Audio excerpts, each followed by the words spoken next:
Hello, and welcome to School Health Presents Holistic Transitioning. I'm Dr. Rheipp, and this episode focuses on a theme that I've had coming from several different questions from our previous videos to this. And really, that theme focuses around hey, we don't know what it's going to be like in the fall. We don't know if we're going to be fully face to face or remote or hybrid or some combination of all of them. How can we start preparing now? And that's a very valid question. It's a great theme to work from, and that's what we're going to be discussing today. As we've taken a look, and I've looked throughout the country at some of the guidelines that have come down, the hope is that we are face to face in every single situation.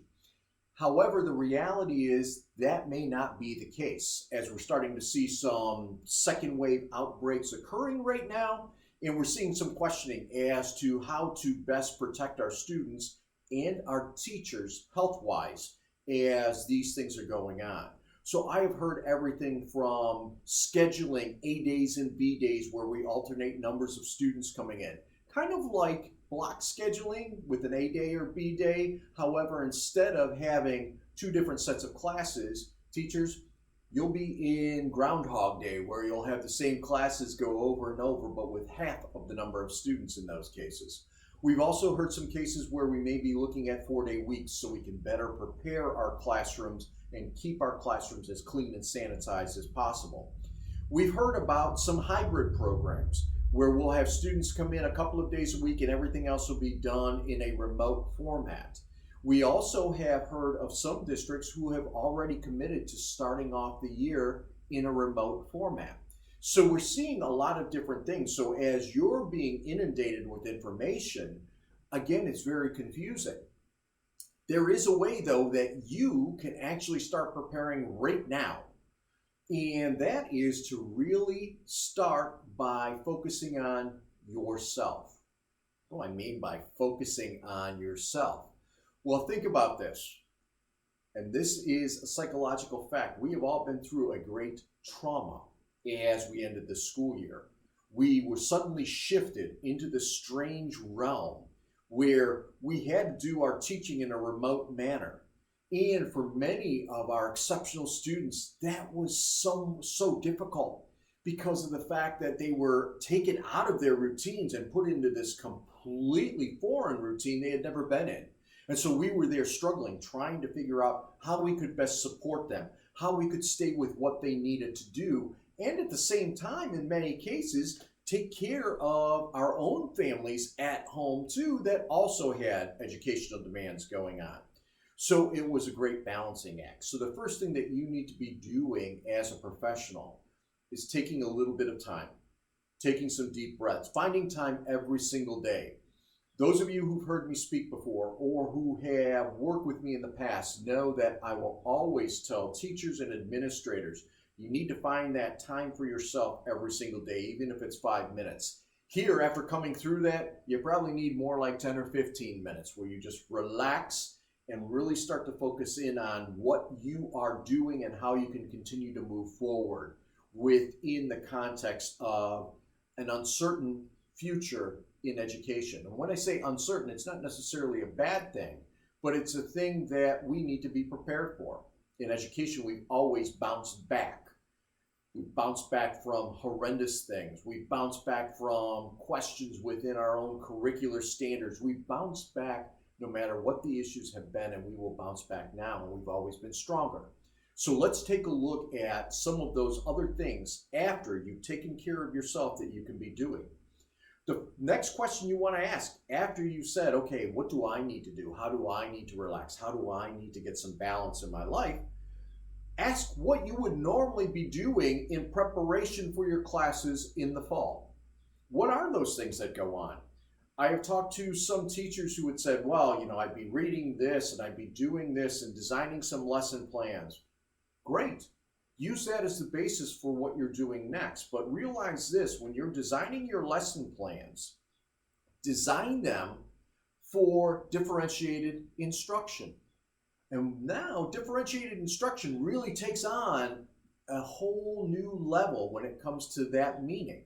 Differentiated instruction is going to include hands-on activities, is going to include face-to-face activities, but it's also going to include remote activities, whether again it be designing a video for your students or having accessible materials prepared that can be used at home as well as in the school environment. And so think through those things. So instead of just saying, okay, here's my lesson plan, think through, okay, how am I going to approach this lesson plan from various media? How am I going to approach this lesson plan if I am doing something hybrid? If with some of my students it is remote as opposed to other students it's face-to-face. And so start preparing in that way for things. You saw in our most recent video, we talked about simple video production. And again, just doing some of those videos on a regular basis. You don't need to spend hours upon hours every day creating these things. Create things that make the most sense. So you begin by looking at what you would normally do during the summer, but now augmenting it with other types of activities. Activities that, again, can be used in any type of environment. The next thing you want to do is ask, who are my students? And when I say that, oftentimes as we're dealing with our exceptional students, we know who they will be from year to year. And so that's what you want to keep in mind as you're moving forward. Who are those students? Who's going to be coming back in? Because then there's a couple of things that we really need to focus in on once we've identified those students. And we're going to stay with exceptional students in those exceptional classrooms first. Then we'll talk inclusionary classrooms. Then we're going to talk about just gen ed types of classrooms. And so the first thing that we've got to do when we talk about who are our students when it comes to those exceptional classrooms is we do have to focus in on the whole idea of the face mask. The face mask is something that in many states right now has already come out and is already going to be mandated that our students are using within their classrooms. So a couple of things you need to be aware of. What type of face mask is going to be best? A couple of things you need to be aware of. There's all kinds of information about face masks out there. Here is the information you need to know. First and foremost, this is a surgical mask. These are 3-ply. These are very good at protecting against the droplets that come out and protecting against anything that might try and get in. So these are great to use, and also now more available than they have been because there was such a drain on them. This is a washable mask. You're seeing a lot of groups come up with masks like this that can be used and worn. This happens to be a Hogwarts mask, and I thank Jess Streepy for making it for me. Absolutely sensational, can be washed. And if you are encouraging your students to have masks that can be washed, they should be washed every day. Just again, to protect against any types of germs or viruses that may be out there. You do not need to recommend N95 masks. I know we've had a lot of people reaching out and saying, is this going to be better as a teacher, as a parent, as a child with any type of differentiated abilities? The answer is no, it's not. The N95s are great for our frontline users. So stay with some of the masks. The one thing I will tell you though is there are clear masks that are coming out now. If we are working with exceptional students who have some difficulties understanding language and might have difficulties understanding language if it's coming from behind a mask, a clear mask actually allows them to see the lips moving. That also assists individuals who are deaf or hard of hearing because they can see our lips moving then and they have a better understanding of what may be coming out of our mouths. So clear masks are available now. So definitely consider that when we're dealing with our exceptional students. The other thing you've got to be aware of is that individual. Do they have sensory issues or respiratory issues that would prohibit them from wearing a mask? Because guess what? That's a reality. For some of our individuals, having this on, or even with, again, a band that goes around the back of the neck, that can be troublesome. So We need to recognize those individuals. We need to recognize the individuals too who, because of how they breathe or because of the way their bodies are, that actually can cause hyperventilation more than anything else or cause other respiratory issues. So know the students, know what they can have, because if they cannot wear a mask, how can we offset things? Have them sit in a different place in the classroom so that things can't get spread. Make sure we're using an infrared thermometer in the morning as all the students are coming in to take their temperature to see if there are students that do need to perhaps return home because they may have some illness coming up. Set them off to the side, make sure all interactions with them are done then by individuals wearing a mask, and know that they need to wash their hands afterwards. So that's something that we want to be aware of. People have also asked me if they're not wearing a mask, how else can we protect them? TheraWorks is a great product that I've seen used because that can actually be rubbed on the face, even around the nose and around the mouth, onto the hands, and it's not going to cause any type of issues with those students outside of having somebody rub something on their face. There's no alcohol basis to it.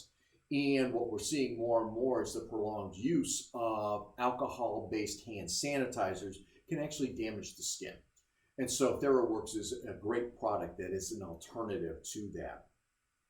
The other thing that we want to be aware of now, let's move into inclusive classrooms. Again, know that individual. Know that it's just as important for, again, those typical students to be wearing masks as it is for our exceptional students within that inclusive environment. Why? We don't need things passing back and forth, especially if we have an individual who may have a compromised immune system. So masks are going to be important. Again, surgical masks, masks that can be worn and then cleaned and washed at home. Those are good masks to have. In our typical classrooms, that's where we want to see masks used. I know there are so many different conflicting stories about the use of masks. There are, though, facts that say masks will hold in the droplets and will also protect against droplets coming directly into the nose and mouth. Please make sure when you're wearing masks, you wear them in such a way that the nose is covered too. Individuals that have glasses on, that can be somewhat difficult because, trust me, I wear some glasses from time to time, and the reality is those will steam up quickly. But nonetheless, masks are there to protect ourselves and, more importantly, protect others as we're coming through. So that's something to be aware of and why we need to know our students. The next thing that you're going to see is what are their needs? So beyond the whole idea of the mask, what are some of the things that our students need to be doing? Guess what? Prepare the first, I'd say almost week to 2 weeks, going through doing some simple assessments that help us understand where those students are at. Even within our inclusive and our gen ed classes, we need to understand what the students may have actually held on to information-wise, not just over the summer, but the months they were out, and where they're at specifically. Difficult when you're dealing with an AP class that might be an inclusive or a gen ed class. I realize that there are certain commitments you've got to make. The presumption is those students would be ready to go with that. But again, there's nothing wrong with a quick review and some simple ways of assessing students as they go in. Take time with our exceptional students, though, to get those assessments done so we have a good feeling as to exactly where they're at. We also want to make sure we are prepping any types of technology that they may have. We're prepping so that switches are clean. We're prepping so that things work with an iPad or a tablet, whatever we might be sharing with them. But also make sure that as we're getting devices to them, if they need to be using specific devices, they are devices that have things preloaded and are already able to be taken home and have learning occur in a remote situation too. So what are those needs of the students? We may not know all of them. So plan for those first week to 2 weeks focused in on where are our students. The final thing that you're going to see on here is you've got to address what your needs are. Guess what? Some of us as teachers are concerned with going back too. We've got our health to be concerned with. Is going to go into protecting us along the way. I commend some of the universities that have already come out and allowed for instructors to have input as to how their classes are going to be held. Now, I recognize at the university level, it is much different than our secondary level or our elementary level. At the elementary level, we need to, as much as we can, have that face-to-face interaction because there's so much else that goes on. But we need to make sure we incorporate our needs too. We need to make sure we are comfortable with what we're doing. And so by beginning to prepare some of these things here over the summer, by beginning to prepare for face-to-face, remote, and hybrid styles of learning, we're actually getting ourselves ready to adjust quickly and efficiently to whatever is going to be occurring. So keep those things in mind. What can you be doing this summer? There are very simple things that you can be doing where you're just augmenting what you'd normally be doing.